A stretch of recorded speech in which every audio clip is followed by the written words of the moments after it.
बहुत समय पहले की बात है। एक बंजारा और उसकी पत्नी कमाने के लिए अपने राज्य से दूसरे राज्य में जा रहे थे।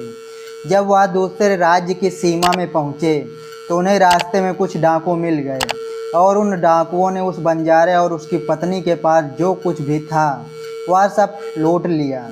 और इस तरह बंजारा उसकी पत्नी को डाकुओं ने भिखारी बना दिया। इसके बाद डाकुओं का गिरोह वहाँ से चला गया, लेकिन बंजारा और उसकी पत्नी लुटने के बाद चिंता में पड़ गए और सोचने लगे कि आगे क्या किया जाए। एक अनजान शहर में दोनों का बुरा हाल हो गया, क्योंकि अनजान शहर में पैसा ही सब कुछ होता है। बंजारा अपनी पत्नी को लेकर अनजान शहर की तरफ बढ़ने लगा। उसे यह चिंता खाए जा रही थी, अब मैं व्यापार करूं तो कैसे करूं। वह इसी चिंता में चला ही जा रहा था कि उसे नगर के बाहर एक साधु की कुटिया दिखाई दी। वह बंजारा अपनी पत्नी को लेकर कुटिया की तरफ चल दिया। जब वह कुटिया के पास पहुंचा तो उसे वहां एक साधु मिले जो अपने शिष्यों को शिक्षा दे रहे थे। साधु को देखकर बंजारा सोचने लगा कि क्यों न साधु को अपनी समस्या बताऊं, शायद यह मेरी समस्या का कुछ समाधान कर सके। ऐसा विचार करके वह साधु महात्मा के पास पहुंच गया और बहुत ही विनम्र स्वर में उसने अपनी समस्या महात्मा जी को बताई और कहने लगा कि महाराज, डाकुओं ने हमारा सब कुछ लूट लिया है। अब व्यापार करने के लिए हमारे पास कुछ भी नहीं बचा है। यदि आप किसी तरह मेरी पत्नी को किसी सेठ के पास गिरवी रख कर मुझे कुछ पैसे दिलवा दें तो आपकी बड़ी कृपा होगी। जब साधु ने बंजारे की बात सुनी तो साधु को उस बंजारे पर दया आ गई। साधु ने अपने परिचित सेठ के बारे में बताया और बंजारे को उस सेठ के पास भेज दिया। बंजारा अपनी पत्नी को लेकर उस सेठ के पास पहुंच गया और सेठ से हाथ जोड़कर कहने लगा, सेठ जी, मुझे कुछ पैसों की आवश्यकता है। मेरे पास गिरवी रखने के लिए और तो कुछ नहीं है, बस मेरी पत्नी है। आप मेरी पत्नी को गिरवी रख कर मुझे कुछ पैसे दे दीजिए। मैं उन पैसों से व्यापार करके जल्दी ही आपकी रकम ब्याज सहित वापस कर दूंगा और अपनी पत्नी को आपसे छुड़ा लूँगा। तब तक मेरी पत्नी आपके दिए हुए पैसों में आपके पास गिरवी रहेगी। सेठ ने जब बंजारे की बात सुनी तो वह पैसा देने के लिए तैयार हो गया। दोस्तों, बंजारे की पत्नी बहुत ही खूबसूरत थी और उसको देखकर सेठ वो लालच में भी पड़ गया और पैसा देने के लिए राज़ी हो गया। और सेठ ने पैसों के बदले में बंजारे की पत्नी को अपने पास गिरवी रख लिया। बंजारा सेठ के पास अपनी पत्नी को गिरवी रख कर और सेठ से कर्ज लेकर व्यापार करने चला गया। बंजारे ने उन रुपयों से प्याज का व्यापार शुरू कर दिया। वह सस्ते दामों में किसानों से प्याज को खरीदता और दूसरे ज़रूरतमंद लोगों को महंगे दामों में बेच देता था। इस प्रकार बंजारे ने उन पैसों से बहुत ही कम समय में बहुत सारा धन अर्जित कर लिया। अब बंजारा सेठ के पास पहुंचकर कहने लगा, सेठ जी, आप अपना हिसाब करके मुझसे रुपए ले लीजिए और मेरी पत्नी को मुझे वापस लौटा दीजिए। यह सुनकर सेठ ने कहा, भाई क्या बताऊं, आज से 2 महीने पहले की बात है कि तुम्हारी पत्नी अचानक बीमार पड़ गई और बीमारी के कारण तुम्हारी पत्नी की मृत्यु हो गई। मैंने तुम्हारी पत्नी का बहुत इलाज करवाया, अच्छे से अच्छे वैद्य को दिखाया, लेकिन फिर भी मैं तुम्हारी पत्नी को बचा नहीं सका। बंजारे ने जब उस सेठ के मुंह से यह बात सुनी तो बहुत दुखी हो गया। फिर थोड़ा धीरज बांधकर सेठ से बोला, सेठ जी, जो होना था वह तो हो चुका। शायद मेरे नसीब में ऐसा ही लिखा हुआ था।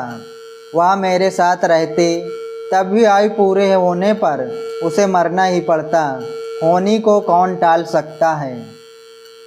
फिर भी आप अपने मुझसे पैसे ले लीजिए ताकि मुझे इस बात का संतोष हो जाए कि मैंने अपना कर्ज चुका दिया है और अपनी पत्नी को गिरवी रखने के लिए कलंक से खुद को बचा लिया है। बंजारे की बात सुनकर वह सेठ बोला, नहीं भाई, अब मैं तुमसे पैसे कैसे ले सकता हूँ? जब मैं तुम्हारी अमानत ही तुम्हें नहीं लौटा सकता तो अपना कर्ज वापस लेने का मुझे कोई हक नहीं है। दोस्तों, इतना सुनने के बाद जो है बंजारे को भी लगता है कि हाँ, सेठ वाकई में सच बोल रहा है। बंजारे ने बार बार सेठ से अपना कर्ज वापस लेने का आग्रह किया, परंतु सेठ नहीं माना। फिर उदास भाव से बंजारा वहाँ से निकला तो रास्ते में फिर उसी स्थान पर पहुँच गया जहाँ पर उन्हें साधु महात्मा पहली बार मिले थे। हमेशा की तरह साधु महात्मा चबूतरे पर बैठे हुए अपने शिष्यों को शिक्षा दे रहे थे। बंजारा भी मन की शांति के लिए वहीं जाकर बैठ गया और साधु महात्मा के प्रवचन सुनने लगा।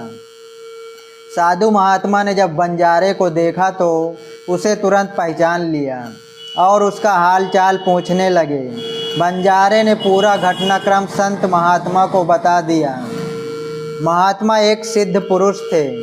बंजारे की बात सुनकर साधु महात्मा ने कहा कि भाई, उस सेठ ने तेरे साथ धोखा किया है।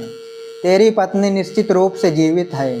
तेरी पत्नी को उस सेठ ने अपने घर में छुपा लिया है। अब ऐसा करो, तुम यहाँ के राजा के पास चले जाओ और राजा के दरबार में जाकर प्रार्थना करना कि राजा साहब, मेरी पत्नी को सेठ से दिलवा दो, क्योंकि इस नगर का राजा बहुत ही बुद्धिमान व्यक्ति है। वह निश्चित ही तुम्हारी पत्नी को उस सेठ पर जोर डालकर दिलवा देगा। अब दरबार में ही तुम्हारा फैसला होगा। साधु महात्मा की बात सुनकर बंजारा राजा के दरबार में पहुंच गया और राजा के दरबार में पहुंचकर राजा से गुहार लगाने लगा कि महाराज, मेरी पत्नी को सेठ से मुझे दिलवा दीजिए। राजा ने सेठ को बुलाया और पूछा कि क्या यह बात सच है कि बंजारा कुछ रुपए के बदले में अपनी पत्नी को तुम्हारे पास गिरवी रख कर गया था? सेठ ने स्वीकार करते हुए कहा, हाँ राजन, बंजारे की यह बात बिल्कुल सच है।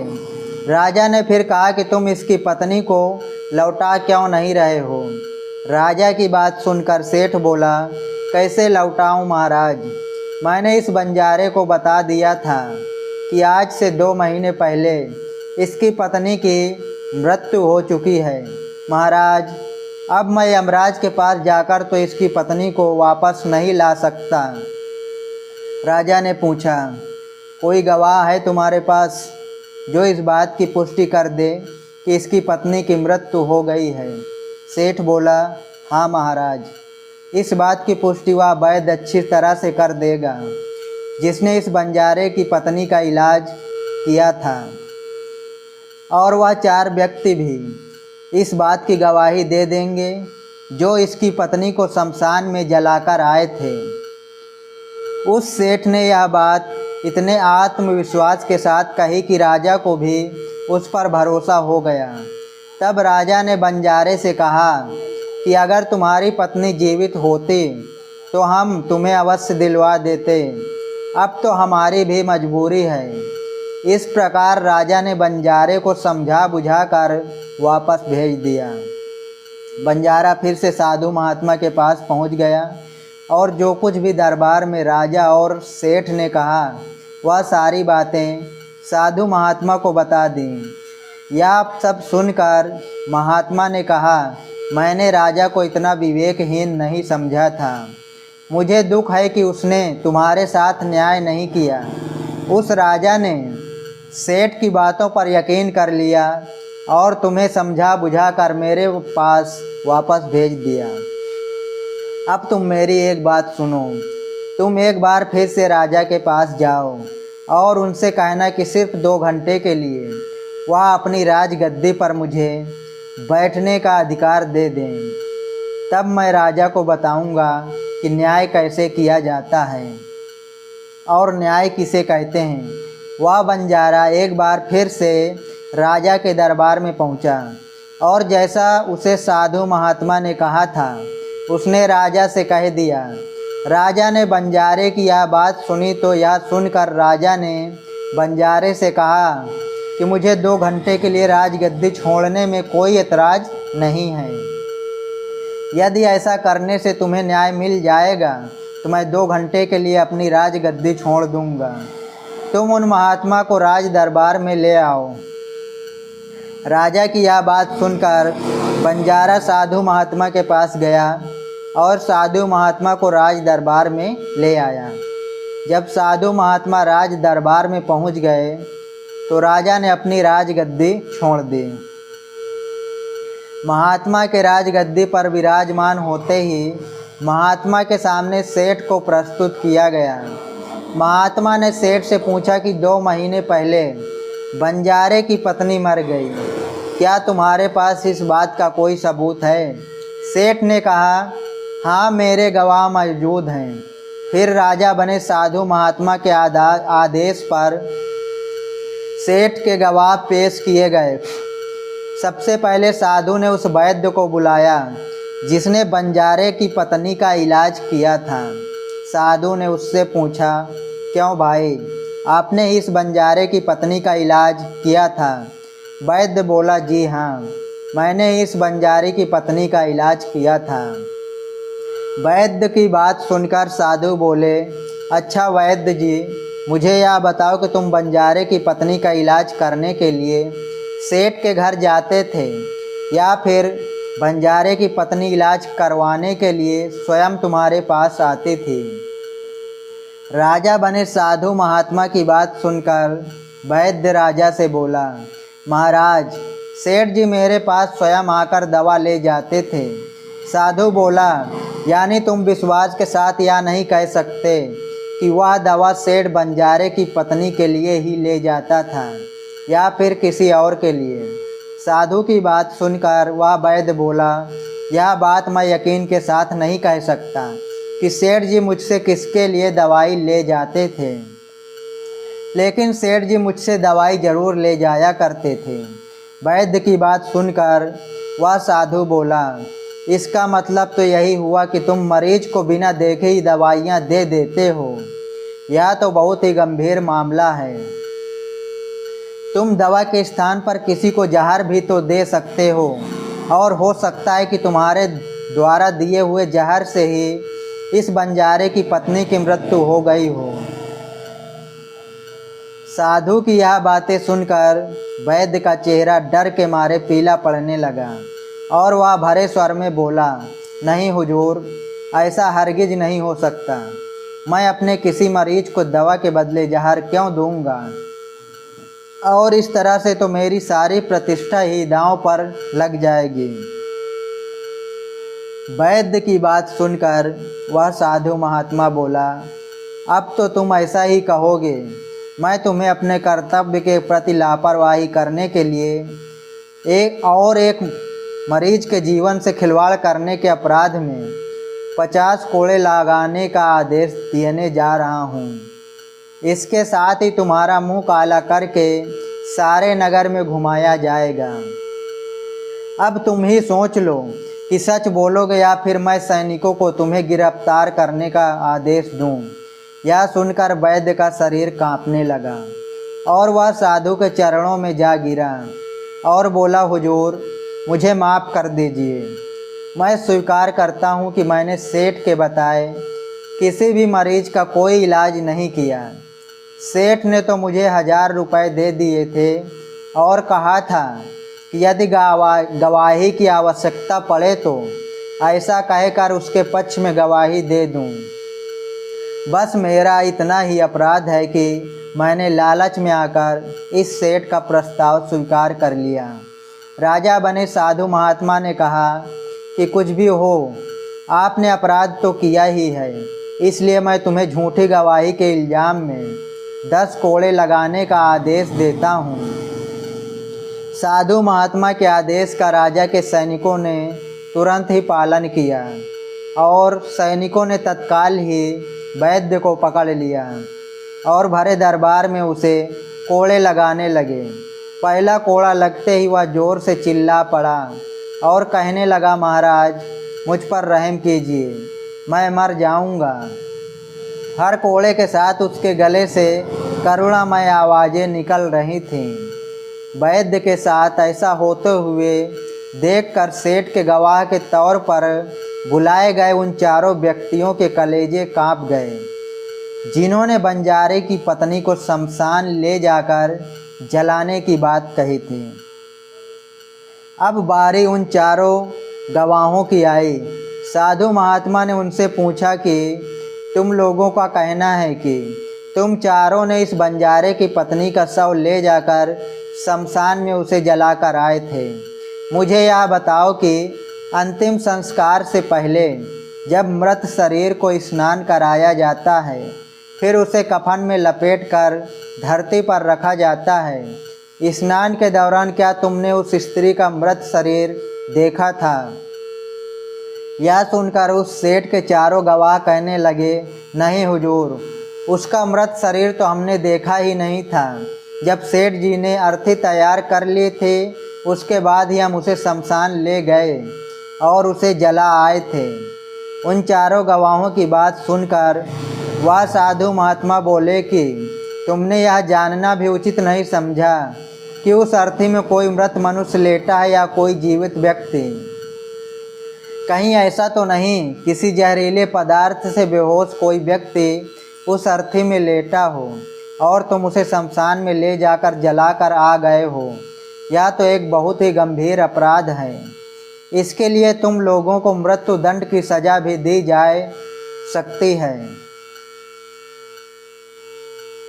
वह चारों गवाह वैद्य की पिटाई देखकर पहले से ही भयभीत थे। जब उन्होंने साधु महात्मा के मुख से मृत्यु दंड की बात सुनी तो उन सभी के हाथ पांव मानो बिल्कुल ही ठंडे पड़ गए। जैसे ही साधु महात्मा ने सेठ की तरफ देखा तो सेठ का चेहरा घबरा कर डर की वजह से काला पड़ गया। साधु ने सेठ से कहा, सेठ जी, तुम्हारे पांचों गवाहों की तो पहले ही हवा निकल गई है। अब तुम बताओ कि किसी की इच्छा के विपरीत किसी की पत्नी को ज़बरदस्ती घर में रखने के अपराध में तुम कौन सी सज़ा पाना पसंद करोगे? साधु महात्मा की बात सुनकर सेठ का चेहरा एकदम से सफ़ेद पड़ गया। उसके मुंह से कोई शब्द बाहर नहीं निकल रहा था। साधु बने राजा ने कहा कि इससे पहले कि मैं तुम्हें 10 साल की कठोर कारावास की सज़ा दे दूं, अभी भी समय है कि तुम इस बंजारे की पत्नी को दरबार में हाजिर करो। राजा के डर से सेठ ने तुरंत अपने सेवकों को घर भेजकर बंजारे की पत्नी को दरबार में प्रस्तुत किया। साधु ने बंजारे को उसकी पत्नी सौंप दी और सेठ को षड्यंत्र रचने और झूठी गवाही देने के अपराध में 6 महीने कैद की सज़ा सुना दी। उन चारों गवाहों को 100 कोड़े मारने की सज़ा दे दी, जिन्होंने बंजारे की पत्नी का शव शमशान में ले जाने की झूठी गवाही दी थी। यह देखकर राजा चकित रह गया और साधु के सामने हाथ जोड़कर बोला, महात्मा जी, आप धन्य हैं। आपने मुझे सिखा दिया कि न्याय कैसे किया जाता है। दोस्तों, आज की कहानी आपको कैसी लगी कमेंट सेक्शन में ज़रूर बताइए। दोस्तों, कहते हैं ना, इसीलिए अपनी दौलत और अपनी औरत को बहुत संभाल कर रखिए। पता नहीं कब किसकी नज़र लग जाए और वो आपकी दौलत और औरत को अपना बनाने की कोशिश करें, बेईमानी की कोशिश करें। तो मिलते हैं अगले नेक्स्ट वीडियो में। तब तक के लिए नमस्कार, जय हिंद।